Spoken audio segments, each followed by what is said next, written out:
ఇప్పుడు వాడు పిచ్చోడు, టోపీ ఎక్కడి నుంచి వచ్చింది పిచ్చోడికి కదా? అది పిచ్చి మతం ఒప్పుకుంటా, మత పిచ్చి మతం ఒప్పుకుంటా, అది ప్రపంచ పిచ్చి మతం ఒప్పుకుంటా.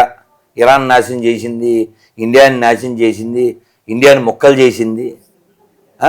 లేకపోతే ఒక ఎమ్మెల్యే పొజిషన్లో ఉన్నవాడు హిందువులు 15 నిమిషాలు వేసేస్తాను అన్నాడంటే ఆడి మతం, ఆడి పుస్తకం ఎంత ప్రమాదం అంటావు?